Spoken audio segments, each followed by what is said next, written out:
Hello. Wow, welcome back to another video, guys. We thought we'd do something different in this video, and we're going to do a bit of a talking head video, and we're going to talk all about van life. Now, would you believe that we have been traveling in this van for a whole 12 months to this day? Happy anniversary, van. 1 year.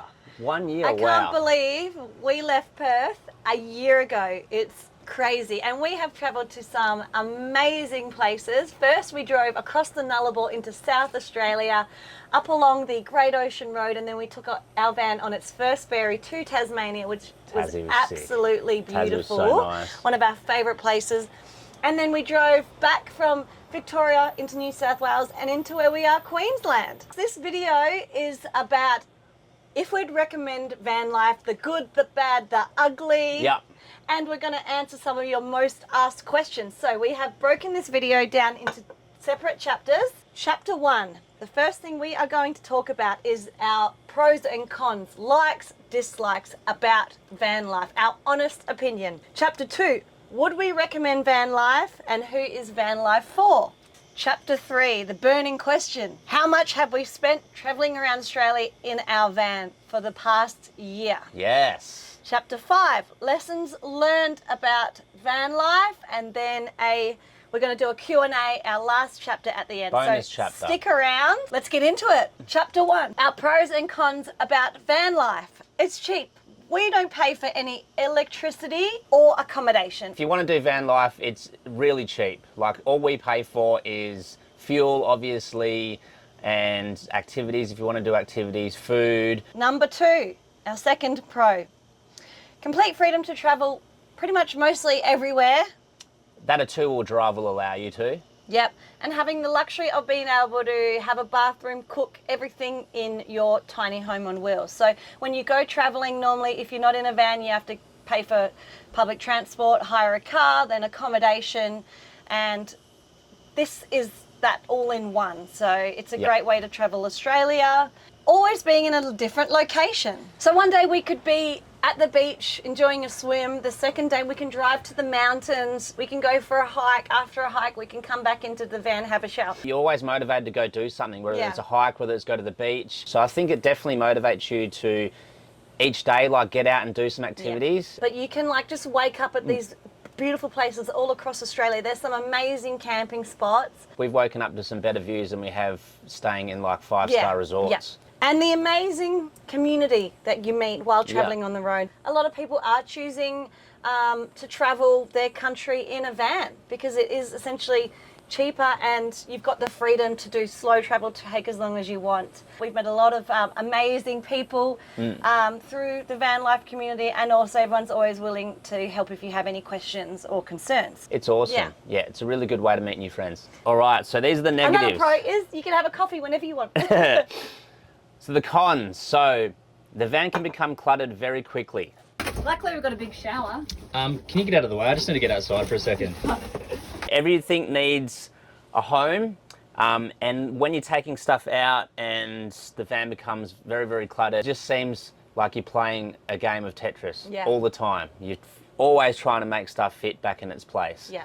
All right, so the second con is, so one thing you realise very quickly if you haven't done van life before is you don't have endless hot water like you do in a house. We've only got a 110 litre water tank and we have to use water very sparingly. And you try to use as little water as possible for showers and also for washing up.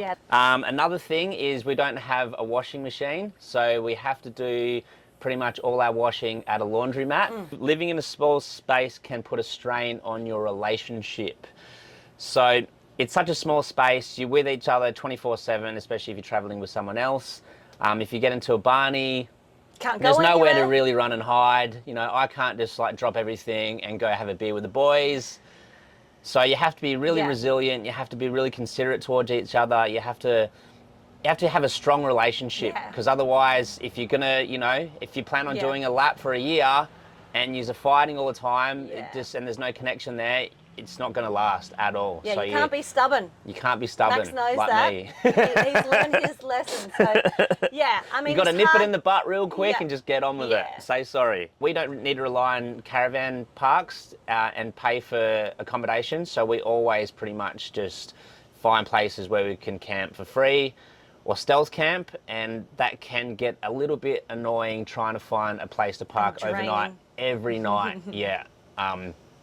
It's not too bad like when you're out sort of away from the cities, but when you're like in the cities like Melbourne, Brisbane, even Sydney, stealth camping, yeah, you get better at it, but it is a bit of a fine art trying to find like where you can and can't park. Because you don't want to be that person that parks on the beach, you know, in Byron Bay, and then all of a sudden you've got a $350 fine from the ranger.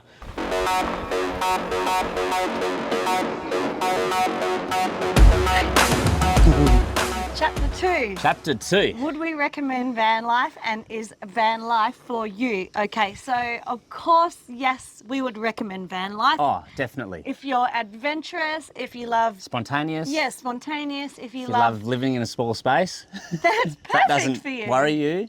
Yeah. Then it's perfect, yeah. But obviously, if you're the type of person that loves having like their whole massive wardrobe in the house and all the different shoes and clothes, you go to the same bakery every day, the same shop, you like just being in that one spot and you like routine, then maybe van life isn't for you because you're always traveling around. But in saying that, there's different types of van life as well. So you can do what we've done and just completely go for a whole year and travel full time, or you can do what some people do and they get a van and they just use it as a weekender. Yeah, so it depends, exactly what you want it for. Depends what you're going to be using it for, some people don't really care about travelling with a shower. No. If you don't care about a toilet. Us trying to find a shower, like, you know, every couple of days, us always trying to find a toilet, that drags you down so much and just wears you down. But if you've got the room and you can just build that already in the van, it just makes life so much easier. But also, if van life is for you, say you like outdoor sports, mountain biking, kayaking, even hiking, like, you know, we're into photography, but you can use your van to store your equipment. Yeah. And then you can go off and, you know, camp out for a few days while you go hit a trail or climb a mountain. You don't have to worry about booking accommodation, That's it. hiring a car. Exactly. And you can use the van and transport all your stuff and also sleep in it as well. So if you don't want to dive into the deep end and buy a van and already kit it out because you might not know if you like it or not, you can just hire a van. Apollo, Maui, there's all different places where you can hire a van, Camplify. And that's what we did. We hired a couple of vans before we got our own, just to see if we liked it or not. We definitely recommend van life. It's cheaper. So much cheaper. We rent out our house and we travel in this. Yep. And yeah, it's much cheaper than renting. It's a great way to see Australia, see any country. It's the best way. It's the best way to travel, like in your area, and it's the cheapest way to do it as well.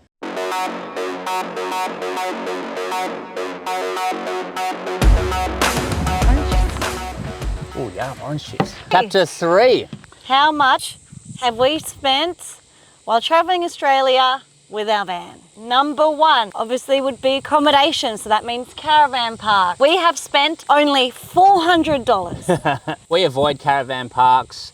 1, they're expensive. 2, you just crammed in with so many other people. We might as well just go somewhere where we're away from everyone and we can camp for free. Yeah. When we designed this van, we want it to be completely off-grid, so we made sure we had heaps of solar, heaps the of battery toilet, storage, shower. We don't need to rely on caravan parks whatsoever. Okay. Food and booze, which we hardly consume. So what we spend on food and alcohol roughly is about $700 a month. Is on average. $175 a week. So because I'm vegetarian and Max doesn't eat a lot of expensive meat like steaks and whatnot, we don't really, it brings our costs down for food. And we also get a lot of fresh veggies and fruit. Okay, so our fuel. Now this can vary because obviously one month you might be driving quite a long distance and the other month you might just be spending a few weeks in the one area. We spend $580 a month, which is about $144 a week. So our most expensive month was when we drove across the Nullarbor. Yeah, we're doing heaps of driving then. This is like our cheapest month. Okay, we've added in ferries because we've taken the van to Tasmania and also Stradbroke Island. So the total of that comes to $1,296. The majority of that was taking the van to and from Tasmania. Yeah. Insurance is $170 a month, which is around $2,000 for the van. We've added in vehicle servicing, maintenance and repairs. That's about $1,100 for the year. We got the brakes done, and also we've had a service, I think 3 times, 3 or 4 times. Just fresh oil change, oil filter, fuel filter. It's really good to do that. Yeah. Okay, gym membership. So we both kept our memberships for Anytime Fitness. 1, because we like going to the gym, but 2, it's great to have those long showers, ladies. If you need to shave your legs, you do it in the gym because obviously you have an abundance of water there. They've got wet wipes there, and we always grab a couple of extra wet wipes and we use them to clean the van. So it's a little hack that we've got. Yes, that works out to be $154 a month. Internet, okay, so you can...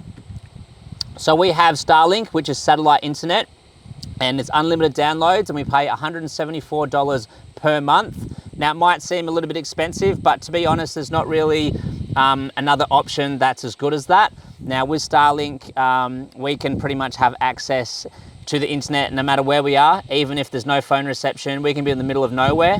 We're watching Netflix when we're coming across the Nullarbor, no worries at all, as long as you've got clear vision, clear line of sight to the sky. So you can't be surrounded by like trees or obstructions, buildings, mountains.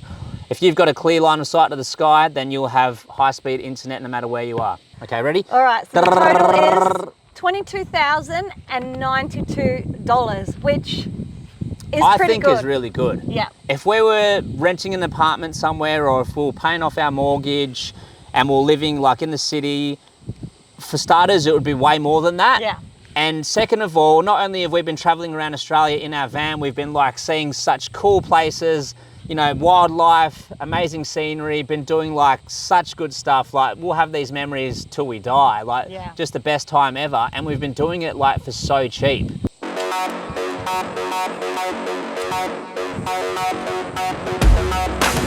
Chapter 4. Lessons we have learned after 1 year of van life. Number 1, organisation is key. Living in a van forces you to be so organised, to make it as stress-free as possible. Everything needs to have a place. Everything needs a home. Another thing is to make sure you have your route planned. We thought we were going to keep heading north, but it's too hot, so we're in Queensland right now. So it does help if you do have your route, if you have your lap, you know which way you want to go, plan ahead, make sure you check the weather, make sure you check the seasons. We've just taken our time, haven't we? Yeah, we kind of like shot ourselves in the foot a little bit. We're a little bit too blasé. We wanted to go up to Cairns just before the summer, and then we realised that to be up the top end of Australia is the worst time to be up there. It's the wet season, it's super humid. So we just thought, nah, let's just do it properly, because we would have been uncomfortable. We wouldn't have enjoyed the experience. So we're going to do the top end in the dry season just after March. Yeah. Another lesson is don't rush. With van life, you obviously have the freedom to spend a few days. You don't need to book in accommodation or anything like that. And you can really just plan things as you go, enjoy the slow travel. And you don't really, if you do visit a destination, you don't have to do 10 million activities in the one day. And another one that I hadn't written down is actually you learn to just be minimal. You don't need all these clothes. You don't need the best of this. You really learn to... You don't need like 10 pairs of shoes. You only need a couple of pairs, really. How many pairs do you have? I've got thongs, I've got dress shoes, I've got my other shoes, I've got my white shoes, I've got my gym shoes. So you don't really need that many.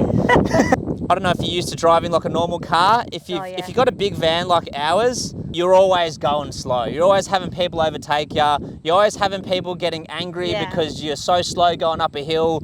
There's always people going to get frustrated and stick their finger up at you, and you just have to learn to smile and wave. Smile and wave, because it's not a sports car.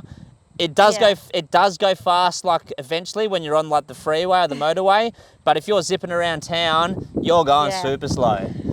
So if you're up the bum of another van driver, please just be aware that they're only going as fast as they can. They can't go turn corners quickly because stuff is going to go everywhere. Yeah, that's right. That's right. Bonus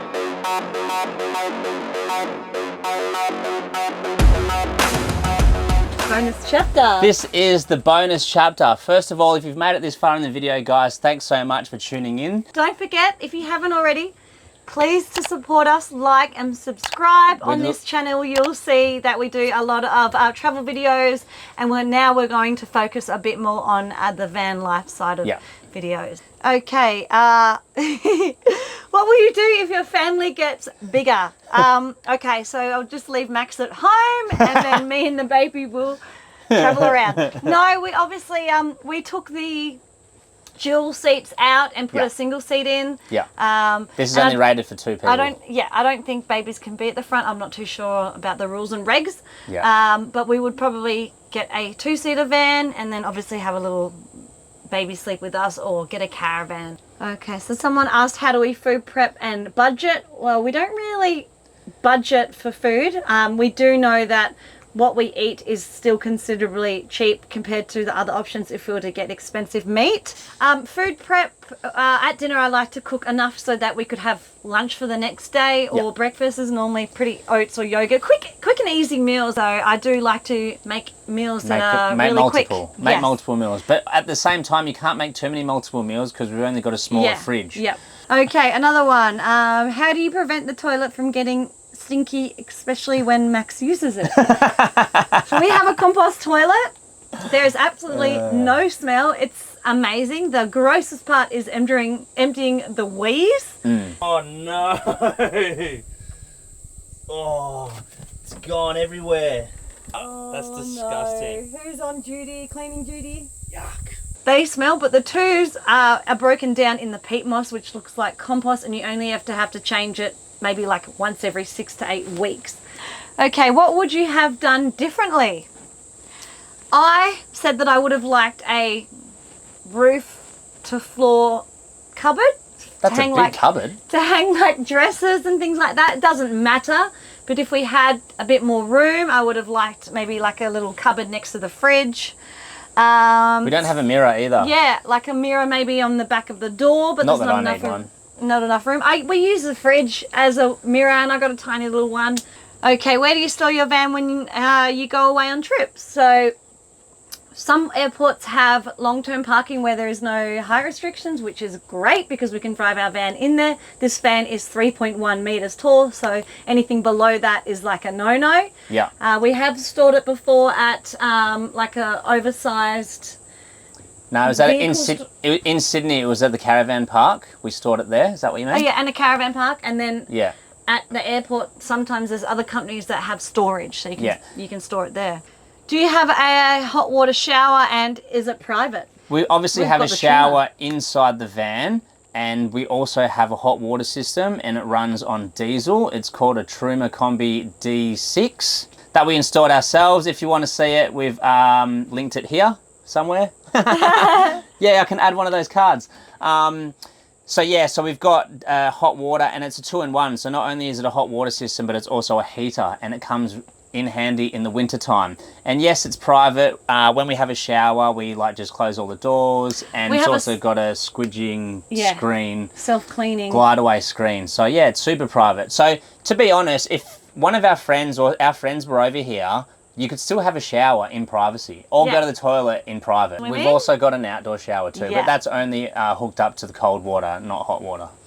Okay, how do you get your own space when you need it? Simple, you don't get your own space. You go in the front, I go in the back. Yeah, you just learn to, if you're getting hot-headed, if you're having a moment, you just have to kind of get over it, suck it up. You can always just put your headphones in, tune out that other person, but honestly, like, you really want to make sure that you've got a pretty solid relationship. Yeah, it's pretty hard to... Me and Max have been together for 11 years. We've done fly in, fly out together. We've lived in tiny little dongas in the mining industry, and yeah, so it is it can be a little bit hard, and you don't have your own space, but we do spend a lot of time outside of the van as well when we have jobs or when we stay with friends. That way we can have our own time. Yeah, that's good as well. Yeah, for sure. And then also you can do the YouTube ones. Like sometimes even at the gym, like Em will train something different to me, and I'd finally get like my alone time. YouTube, these are some comments that we've plucked out over, you know, some of our videos. Do you have trouble parking it? Yes and no. Like it is long. This van is I think almost 7.2 meters long. But we can still park it at the shopping centre in a normal car parking space. The only thing is we have to overhang from the back wheels to the back. We have to overhang that area. Now, if there's like I don't know, if there's an obstruction, a wall or a tree or something like right at the back of the car space, then the front of the van will be hanging way too out. Love the backsplash. Is it tile or peel and stick? Can you share where you got it? All right, I'll answer it. Yeah, because you didn't want the stick on. So our porcelain Kit Kat tiles are real tiles. They're real porcelain tiles. The style's called Kit Kat. We only did it halfway up the side of our bench tops. Just 2 rows. Just 2 rows. So the weight wasn't really too much of an issue for us. If we were going to go all the way up, it probably might be a little bit too heavy. But I just like the overall aesthetics of real tiles. I can see why people would use the peel and stick tiles if weight was an issue, but in terms of aesthetics, I think real tiles look far better than the peel and stick tiles. And we use flexible glue and grout, and they have not cracked, chipped or moved at all. No, they're amazing, and I absolutely love them. They're probably like one of the favourite features of our van in the kitchen. Definitely. And we got it from a place called Tile Boutique. Beautiful van, very interesting solutions. Is this car with a maximum GVM of 3.5 tonne? Do you typically know how much the car weighs after building it up? So is the maximum gross vehicle mass of this van 3.5 tonne? No, it's not. The gross vehicle mass is 4.5 tonne, but you can go up to 5.2 tonne as it says on the chassis thing, but you just need to have like a light rigid truck license, because anything over 4.5 tonne here in Australia, you need a different license. But we have that. But we've got, we've got that. So because it's a dually, it's got dual wheels, dual rear wheels, the load, the gross vehicle mass is a lot more than vans with just the single tyres at the back. And the van, when we went to the weighbridge with it fully fitted out, me and Em both in the van, all the tanks filled up, fuel tank, water tank, everything fridge full, it only came to 4.2 tonne. Okay, where do you store all your clothes? Yeah, Max, where do you store your clothes?